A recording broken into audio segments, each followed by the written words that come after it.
The painter lived on the second floor of a brick walk-up whose windows rattled whenever the buses growled past. From his front room, he could see the nightclub across the street, its sign flickering like a heartbeat, on, off, on, casting blue and pink onto the snow in winter and the wet asphalt in summer. The club never slept. It breathed bass. It exhaled sweat. It pulsed with Chicago house music until dawn, and on most nights the painter fell asleep counting kick drums the way other men counted sheep. He had come to Chicago with a suitcase of brushes and a single idea: paint until the city taught him how to see. He'd rented the apartment because it was cheap, and because he liked the way the windows caught the light from the club. The landlord warned him about the noise. The painter smiled and signed the lease anyway. The first night, the DJ, everyone called him DJ Salas, opened with a slow build that rose like fog off the lake. The bass slid under the painter's ribs, vibrating the cups of paint water on his table. His canvas was blank then, propped against the wall like a door waiting to be opened. He stood there listening, feeling the rhythm rearrange his breathing, and realized the music wasn't an interruption. It was instruction. He began painting at night. During the day he slept, or wandered the neighborhood sketching alleys, fire escapes, faces glimpsed through bus windows. At dusk he brewed coffee and laid out his oils, then waited for the club's doors to open. When the first beat landed, he dipped his brush. He let the kick drum set the size of the strokes. Hi-hats became thin white scratches. Synth stabs cut neon angles through shadow. He didn't paint dancers at first. He painted sound. Chicago taught him about repetition. The music across the street taught him that repetition wasn't boredom. It was hypnosis. A ladder rung. You climbed again and again, until you reached somewhere else. The painter learned to trust the groove. When the DJ locked into a loop and rode it, the painter stayed with a color longer than felt reasonable. When the DJ broke the loop, dropping a vocal that sounded like a promise whispered through a cheap microphone, the painter slashed something open in the composition and let light in. He started leaving his windows open, even in winter. Cold sharpened the sound. He could hear the club's doors open, the rush of voices, the squeal of a laugh. He could hear the DJ cueing a track, the faint click of plastic before the bass returned. Sometimes, if he leaned out far enough, he could see the crowd line up, coats like a moving collage, cigarette tips glowing like embers. He painted them as blurs, as if they were already dancing before they crossed the threshold. After a month, he realized his paintings were changing. They were brighter, more assertive. They had corners that didn't apologize. He stopped fussing. He stopped smoothing things out. The city liked boldness. The music demanded it. One night, around 3 a.m, the DJ played a track with a piano line that climbed and climbed, never quite resolving. The painter felt something in his chest loosen. He painted a stairwell that didn't exist, a stairwell made of color and light, and when he finished, he sat on the floor and laughed. He hadn't known he could do that. He hadn't known he was allowed. Weeks later, he carried one of his canvases across the street for the first time. The bouncer looked at him, then at the painting wrapped in brown paper, then waved him in. Inside, the club was a living organism. Heat, sweat, the floor flexing. The DJ booth glowing like a cockpit. The painter leaned against the wall and watched his work absorb the music. He felt shy, suddenly, like he was introducing a friend. When the DJ noticed him, it was during a breakdown. The bass dropped out and the room held its breath. The painter held up the canvas. The DJ squinted, then grinned, and pointed at the painting, then at the floor, then back at the painter. He nodded. Permission granted. They spoke later. after the lights came up and the dancers drifted away like a tide pulling back from shore. The DJ told him he'd grown up on this sound, learned to read a room the way the painter read a canvas. "You don't force it," the DJ said. "You listen. You respond." The painter nodded. He understood. They were doing the same job from different angles. From then on, the painter's nights had a new rhythm. He painted with the windows open, then carried finished canvases across the street to lean against the club's walls. The regulars noticed. They asked questions. They bought pieces. Someone asked him to paint a mural in the stairwell. He did it at night, ladder set up while the music thundered, painting dancers who seemed to step off the wall when the bass hit just right. The city crept into his work in other ways too. The elevated train's shadows slicing across brick, the lake's metallic grey in winter, its sudden blue in summer, the way streetlights turned rain into 1,000 falling threads. He painted it all, but always the beat was there, a grid under the chaos keeping him honest. There were nights when the music faltered, power outages, equipment failures, a DJ sick and replaced by someone tentative. On those nights the painter struggled. His brush hesitated. The canvas resisted. He learned then how much he relied on the sound, how it had become a metronome for his heart. He started playing records when the club was dark, old house tracks he'd found in crates. But it wasn't the same. The street needed the club. He needed the street. Years passed. The painter grew older. His hair thinned. His hands stiffened on cold mornings. The club changed names once, then twice, but the sound stayed rooted. New DJs came and went, but DJ Salos remained, a constant behind the booth, adjusting levels, guiding the night. The painter's work hung in apartments across the city now, in offices, in a few galleries. He was invited to openings where people sipped wine and nodded seriously. He preferred the club, the way truth shook loose when the bass dropped. One summer night, the DJ played a set that felt like a farewell. The painter felt it in his bones. The tracks reached back and forward at once, stitching decades together. The painter painted until his arm ached, until dawn thinned the dark. When the last note faded, he set his brush down and knew the painting was finished in a way that had nothing to do with technique. The DJ stepped outside as the sun rose, blinking like a man surfacing from deep water. They stood together on the sidewalk, watching the city wake. Trucks rattled past. Someone laughed on a stoop. The painter thanked him. The DJ shrugged. "Same street," he said. "Same beat." The painter went upstairs and leaned the final canvas against the wall. It showed a building and a street, and a club sign flickering on and off. It showed a window glowing across the way, a man inside painting. It showed sound, somehow, the way it moved through brick and bone and time. He slept then, finally, with the windows open, the city humming softly, a memory of bass still rocking him like a tide. When he woke, the light was different, but the rhythm remained, steady as a heart, ready for the next night. The painter noticed the girls before he noticed the music. They arrived in the blue hour, when the streetlights hadn't fully decided what color to be, and the sky still held a bruise of its own. From his second-floor window, the painter watched them gather across the street beneath the nightclub's flickering sign. The bass had not yet started, only the low thrum of sound checks, a distant heartbeat, but already there was tension in the air, something tight and electric. They came in pairs or small knots, heels clicking unevenly on cracked pavement. Some laughed too loudly, some barely spoke. Almost all of them flinched when a hand closed too hard around a wrist. The painter pretended at first that he was imagining it. One girl had a yellowing mark along her jaw, half hidden beneath foundation that didn't quite match her skin.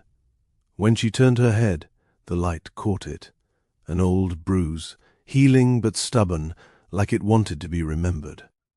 Her boyfriend stood close behind her, fingers dug into the strap of her purse, as if it were a leash. He leaned down and hissed something into her ear.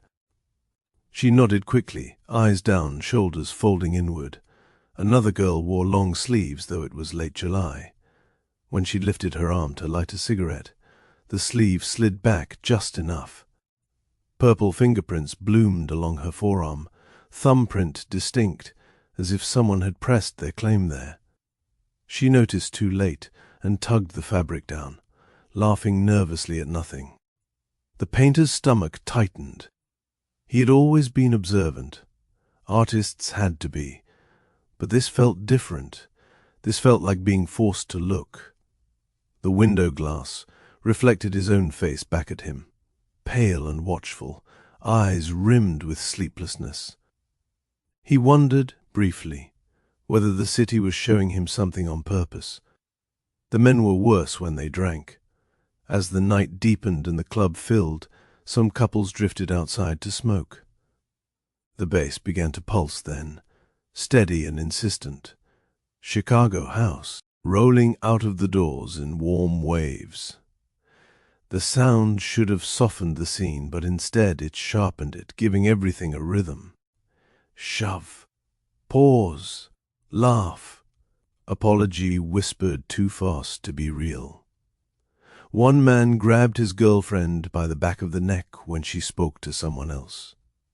Not hard enough to draw attention, not hard enough for anyone to intervene, but hard enough that the painter saw her knees buckle for half a second. She smiled immediately afterward, the way people smile when they are afraid of what happens if they don't. Another argument broke out near the alley. The painter heard nothing. His window was closed now, the night suddenly too cold, but he saw the shape of it, a hand raised, a flinch. A sharp, practiced turn of the body, so the blow landed where clothing would hide it. When the girl came back into the light, her cheek was already swelling, red creeping toward purple. Her eyes looked glassy, unfocused, as if she had stepped halfway out of herself. The painter backed away from the window. He told himself he was not responsible. He told himself this was the city, that darkness was part of its anatomy. He told himself to paint. But when the music finally dropped, when the DJ across the street, DJ Salos, locked into a heavy groove that rattled the glass, the painter felt something else rise with it. Anger, slow and thick, a sense of wrongness that went beyond pity. The bass thudded like a warning. He set up his canvas with shaking hands. At first, the brush refused to cooperate. His lines came out jagged, colors too harsh, faces emerged uninvited, eyes smeared, mouths half open, expressions caught between fear and endurance. He painted bruises, without meaning to, blues too deep to be accidental, yellows sickly and old. As the night wore on, the music grew darker. The DJ twisted the sound into something heavier, something that crawled instead of danced. The painter swore the shadows across the street thickened, stretching longer than they should have. The men outside the club seemed larger now, their silhouettes swollen and distorted, their movements jerky, predatory. One girl broke away and ran. She stumbled across the street, nearly falling, heels in her hand. The painter watched her crouch beneath his building's fire escape, gasping. Her dress was torn at the hem. Blood trickled from her lip. When she wiped it away, her hand came back red and shaking. She looked up then, directly at his window. Their eyes met. For a moment, the painter thought she might scream. Instead, she stared at him with an expression he would later recognize as something like relief. As if being seen, even by a stranger, meant she still existed. Then a voice shouted her name from across the street, sharp and furious. She flinched hard, scrambled to her feet, and ran back into the noise. The painter pressed his forehead against the glass. The music did not stop. The city did not stop. The men did not stop. Something inside him did. That night, his painting changed forever. The canvas filled with figures that looked almost human, but not quite. Men shaped like shadows with hands too large, fingers digging into flesh. Women painted in motion, half vanishing, as if the world were trying to erase them. The club loomed in the background like a mouth, spilling sound and light and hunger. When the set ended and dawn crept in, the painter realized he had not slept at all. His hands were stained dark blue and purple, the colors of bruises. Outside, the street was quiet now, innocent in the way only mornings could be. But the painter knew what lived there at night. And he knew, with a creeping certainty, that the music across the street was not just meant to make people dance. It was meant to wake something up. The nights that followed grew heavier, as if the street itself were remembering what the painter had seen. Sleep stopped coming altogether. When he closed his eyes, bruises bloomed behind his lids like afterimages burned by a camera flash. Music echoed even when the club was dark. Phantom bass thudding through the walls through his bones. He painted and repainted the same figures, scraping them away, laying them back down. Nothing felt finished. Nothing felt quiet. It was during one of these long, vibrating dawns that the mushrooms appeared. He bought them from a man he barely remembered speaking to, a pale figure in a thrift store coat who seemed to step out of the alley as if he had always been there. No names were exchanged. The transaction felt less like a purchase and more like a handoff, something overdue finally changing hands. The painter told himself he wanted sleep. He told himself he wanted insight. He did not tell himself the truth, that he wanted the world to crack open and explain itself. That night he locked his door. The club across the street was already alive. DJ Salos was playing early, the bass low and patient, a slow churn that reminded the painter of something large moving beneath dark water. He brewed tea, crushed the mushrooms, and drank without ceremony. The taste was earthy and wrong, like damp soil after rain. He waited. At first, nothing happened. The room looked the same, canvases leaning against walls, paint-splattered floor, the window glowing with neon flicker. Then the edges began to soften. The bass stretched, each beat leaving a tail behind it, like a comet dragging sound instead of light. Colors deepened, shadows pooled unnaturally in corners, thick as oil. The painter sat on the floor, back against the wall, breathing slow. The first hallucination was subtle. The painting of the shadow men seemed to move, not fully, just a suggestion. A shoulder leaning forward, fingers flexing. He blinked hard, but the motion did not stop. Instead, the figures began to separate themselves from the canvas, peeling away like wet paper. The room tilted, the music changed. The beat from the club dropped into something slower, heavier, distorted, as if the DJ were dragging chains across vinyl. The painter felt the sound crawl up his spine. His heart synced to it against his will. Then the floor rippled. It undulated, like water, disturbed by something enormous rising beneath it. The painter scrambled backward, palms slick with sweat, as the center of the room seemed to split open.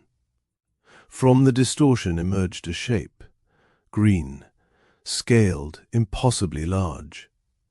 A crocodile, its body glistening as though freshly pulled from a swamp that had never known sunlight.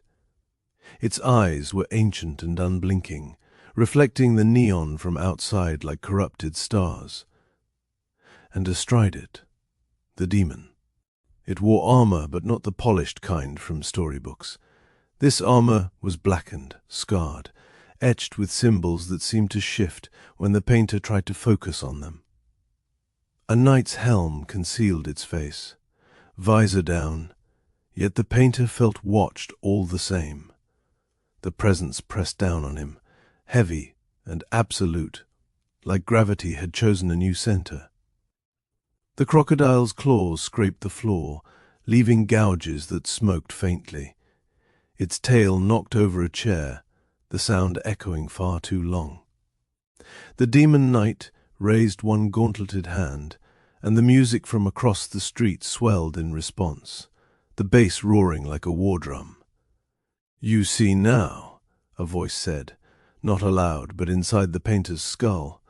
It was layered, many voices speaking as one, old, patient, amused. The painter tried to scream, but his throat locked. He could only stare as the demon dismounted, boots hitting the floor with a sound like stone cracking. Up close, the armor reeked of rust and rot. Beneath the helm's slit, something glowed, a dull ember-red light that pulsed in time with the music. "What are you?" the painter finally managed, though he wasn't sure he had spoken. The demon tilted its head. "I ride what survives," it replied. "I wear what endures." The crocodile opened its jaws, revealing teeth too numerous, too tightly packed, each one etched with the same symbols as the armor. The painter understood suddenly that this thing was not born of the mushrooms alone. The mushrooms had only loosened the door. This demon had been here already. Across the street, the nightclub sign flickered wildly, its light bleeding through the window in violent color. The bass reached a crushing crescendo, and the demon knight turned its gaze toward the club, then back to the painter. "You have been watching," it said. "You have been painting. You have been listening." The painter felt a cold certainty settle in his gut. Whatever this was, hallucination or not, it had come because he had seen too much. And it was not finished with him yet. The demon knight stepped closer. Each footfall rang like iron dropped into a well, the sound echoing far longer than it should have.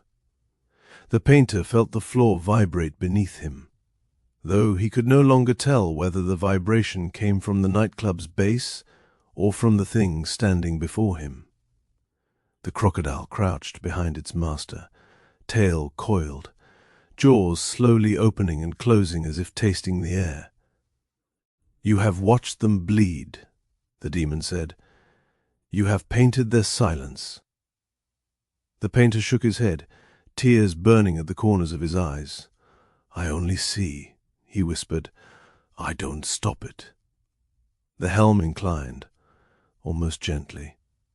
"Then you will mock it." The demon raised its gauntleted hand. Symbols ignited across the black armor. Those same crawling, shifting glyphs the painter had seen etched into the teeth of the crocodile.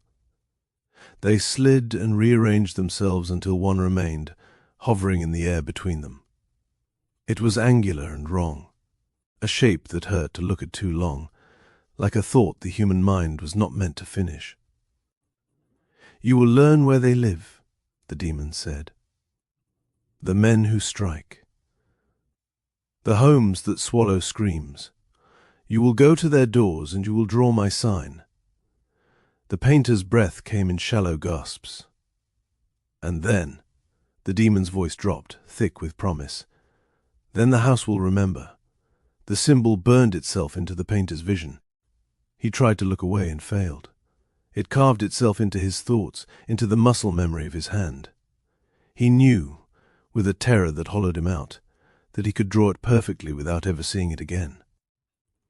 "I do not need blood," the demon continued. "Walls will listen. Floors will speak. The dead air inside those rooms will wake.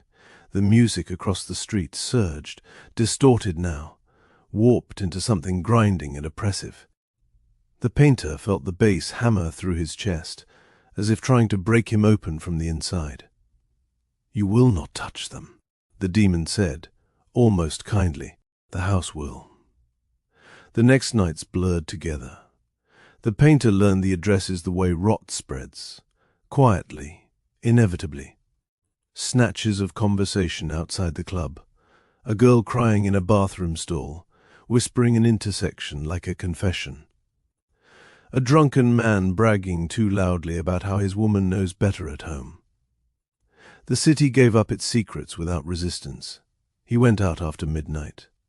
The streets were emptier then, stretched thin and echoing. He carried a piece of chalk wrapped in cloth, though sometimes it felt hot, as if it might burn through his pocket. When he stood before the first door, his hands shook so badly he thought he might drop it. The symbol came easily, too easily. His hand moved on its own, drawing the mark in a single fluid motion. The chalk screeched softly against the wood, a sound that made his teeth ache. When he finished, the air around the door felt different, thicker, charged, like the moment before a storm breaks. He stepped back. The house sighed. Not wind, not settling wood. A sigh. He fled before he could hear more. By the third door, the houses began to react immediately. Lights flickered on and off behind curtained windows. Floorboards creaked in slow, deliberate patterns, as if something were pacing just out of sight. One door handle twisted on its own, rattling violently, though no one stood on the other side. The painter vomited in a hedge and kept going. By the fifth house, the curse had learned how to scream. It started small, the way hauntings always do. Objects moved when no one touched them. A framed photo shattered in the middle of the night, glass exploding outward instead of falling down. Doors slammed hard enough to crack their frames. Faucets turned on full blast, then stopped abruptly, pipes shrieking like animals in pain. Then it escalated. Neighbors reported hearing footsteps on ceilings where no one lived. Laughter, low, wet, and wrong, seeping through walls at 3 a.m. Cribs rocked on their own. Televisions turned on to static, the hiss shaping itself into words no one could understand but everyone felt were meant for them. Inside the worst house, the air grew so cold that breath fogged even in summer.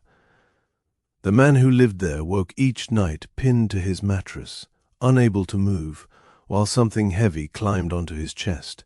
He felt fingers, too many fingers, press into his bruised ribs, squeezing until he sobbed. He swore he could hear the walls whispering his name. The house learned his habits. Cabinet doors slammed only when he entered the kitchen. The mirror cracked only when he looked into it. The shower ran scalding hot, then freezing cold, back and forth, trapping him inside while something scratched from behind the tiles. At night, the walls bled. Not blood exactly. Something darker, thicker, seeping from nail holes and light switches, dripping slowly down the paint. The smell was unbearable. Damp rot, iron, old breath. When he tried to scrape it away, his fingernails tore and came off, one by one, without pain at first. The house was saving that. In another cursed home. The man awoke to find handprints bruising his walls from the inside, pressing outward, as if someone were trapped between the studs. The prints moved, sliding along the plaster, following him from room to room.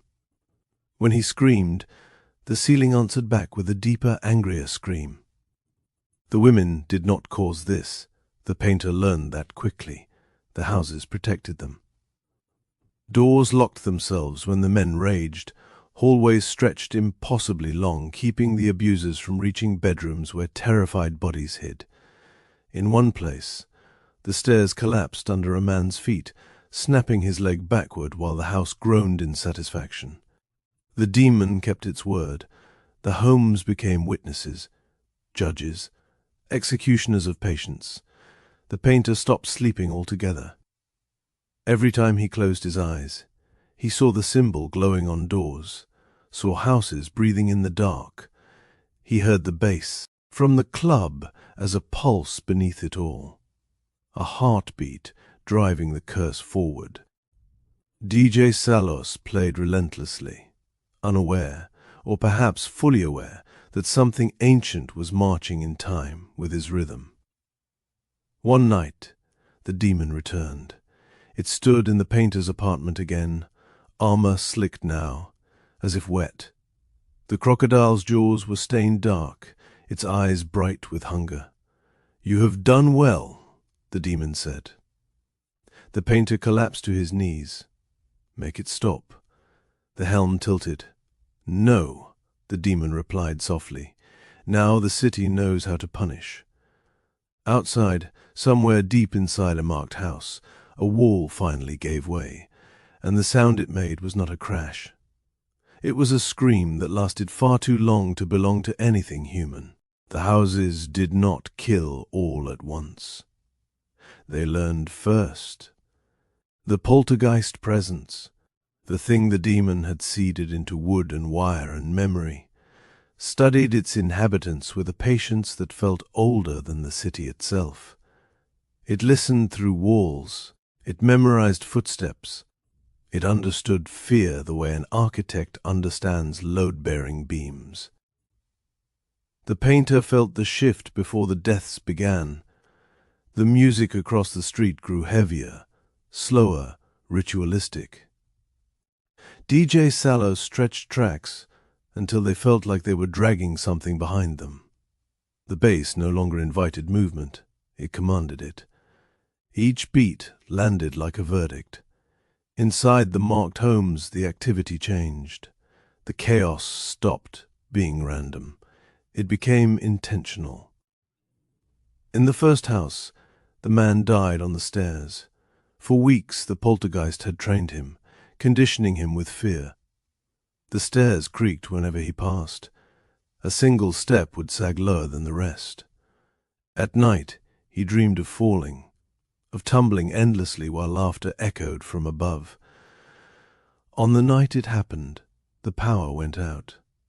He came home drunk and angry, shouting into darkness that answered him with silence. When he stomped toward the staircase, the house held its breath. The air felt thick, syrupy, resisting his movement. He took the first step. The second step folded inward like wet cardboard. The third step twisted sideways. The man fell, but the fall did not end. The staircase elongated, stretching impossibly downward, each step reforming just in time to betray him again. He tumbled for what felt like minutes, smashing against banisters that bent and struck back. The sound of bones breaking echoed through the house, absorbed eagerly by the walls. When he finally landed, it was at the bottom, exactly where the stairs had always ended. His neck snapped at an angle no human neck should hold. The lights came back on. The house creaked once, slow and satisfied. In another marked home, the death came quietly. The man there prided himself on control. He locked doors. He monitored phones. He kept the house silent when he wanted it silent. The poltergeist punished him by giving him exactly that. Absolute silence. One night every sound vanished. No hum of electricity, no traffic outside, no breath from his own lungs. The silence pressed in on him, compressing the air until panic set in. He screamed, but even his voice was swallowed, vibrations dying before they reached his ears. He staggered through the house, slamming doors, pounding walls, begging for noise, any noise. The house denied him. The silence thickened until his heart began to misfire, confused by the lack of sensory feedback. His chest seized. He collapsed to the floor, clawing at carpet fibers that wrapped around his fingers like roots. As he died, the house whispered, not aloud, but inside him. Every cruel word he had ever spoken returned all at once. His heart simply stopped. When neighbors later entered the home, they described it as wrongly quiet, like a room after a scream had been cut short. One man drowned in his own bathroom. The tub filled on its own while he slept, water rising soundlessly. When it overflowed, it did not spill. It waited. The mirror fogged, though no heat was present. The door locked itself. When he woke and tried to stand, the floor softened beneath his feet, turning slick and unstable. He fell backward into the tub as water surged upward, far more than the pipes could ever provide. Hands formed in the water. Not real hands, suggestions of them, impressions pushing through liquid as if from another side. They held him down, firm and unyielding. His screams bubbled uselessly, distorted and swallowed. The house leaned in. The water rose into his lungs, cold and endless. When it was done, the tub drained instantly, leaving him crumpled and blue, watermarks like fingerprints blooming across his skin. The bathroom never smelled right again. The worst death belonged to the man who tried to leave. He packed in, panic, convinced the house was cursed. As he dragged his suitcase toward the door, the walls began to pulse, contracting and expanding like a breathing animal. Hallways narrowed. Door frames shrank. The front door moved away from him. No matter how fast he ran, it stayed just out of reach. The ceiling lowered. The walls pressed inward. The house did not crush him quickly. It applied pressure slowly, deliberately, forcing his body to fold, bones bending under architectural inevitability. He screamed until his voice gave out, until only wet gasps remained. When the house finally released him, he slid to the floor in pieces that no longer fit together correctly. The door swung open on its own. No one crossed the threshold. Across the street, the painter felt each death like a tremor. The bass from the club synced with his pulse, with the rhythm of houses settling after violence. He painted non-stop, hands shaking, eyes hollow.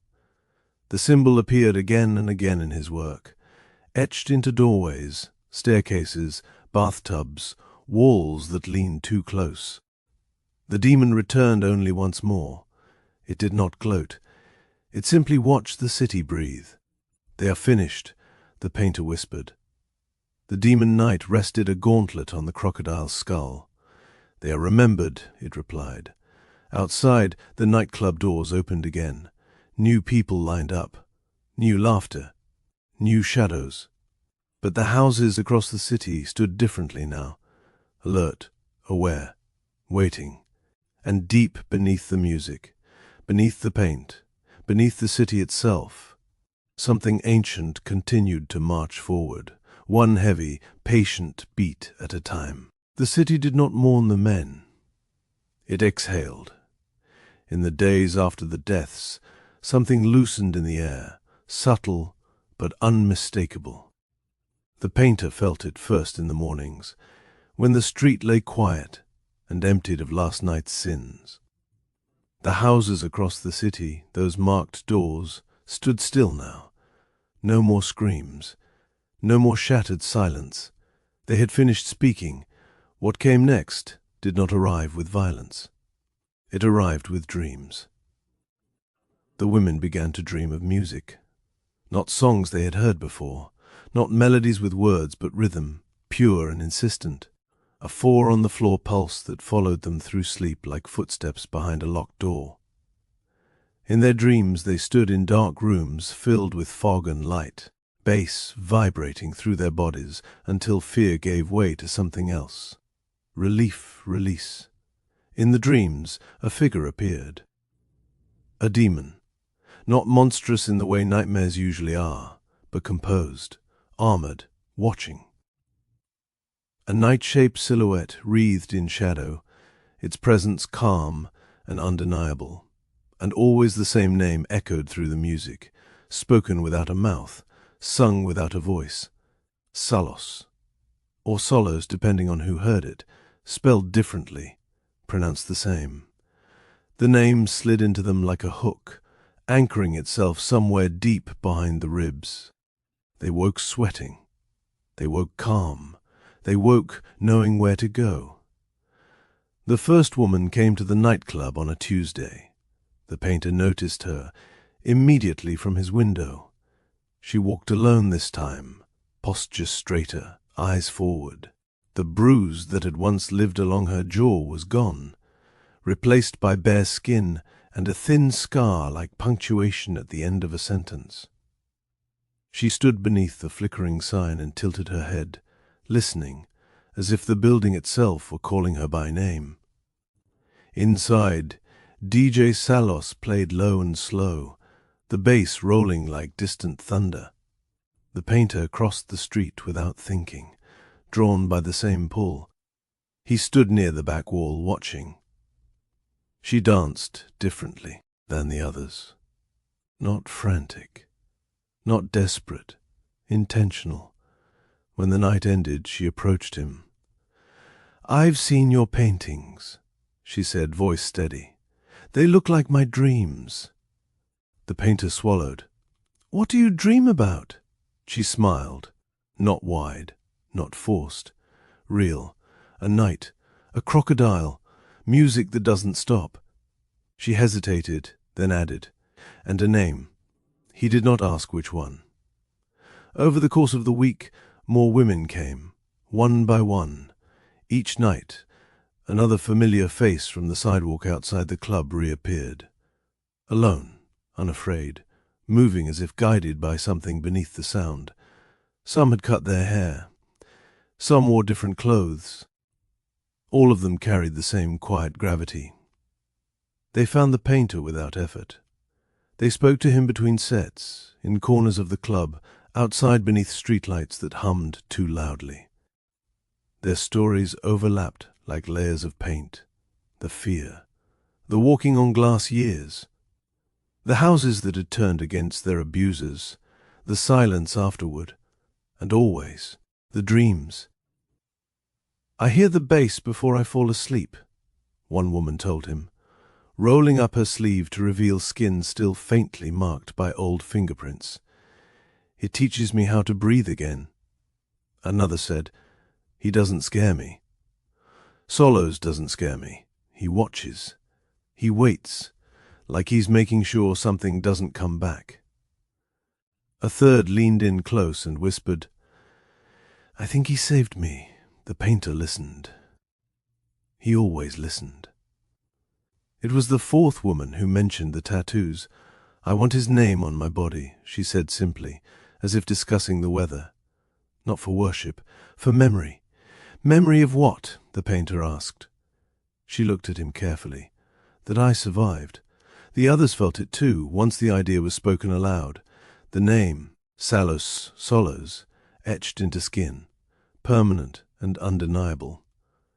Not hidden in shame, but placed deliberately. Collarbones, wrists, spines, ribs where breath lived. They wanted witnesses. They wanted art. They wanted him. "When we do it," one said, "we want you to paint us." The painter's hands trembled. "Why me?"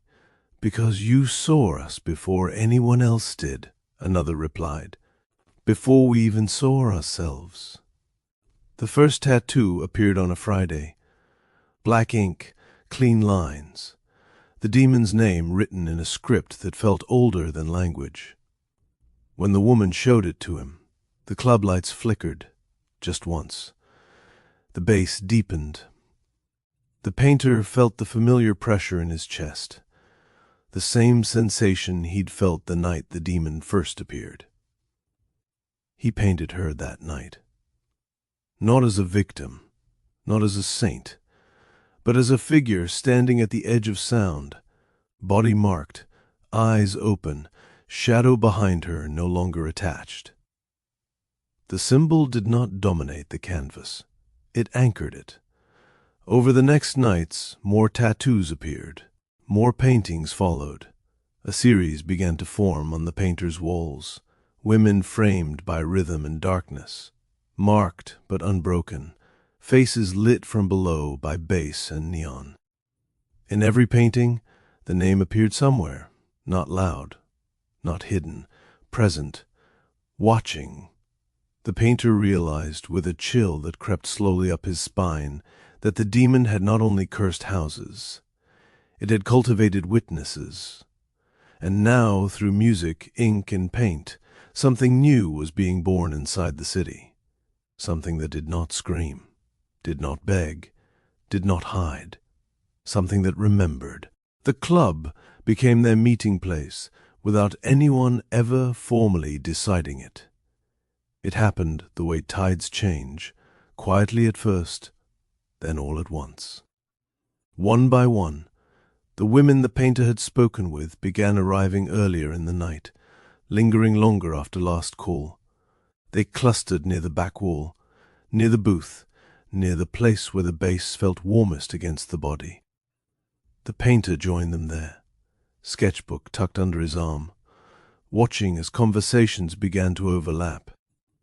They talked about small things at first, sleep, dreams, how silence felt wrong now, how stillness made their skin itch.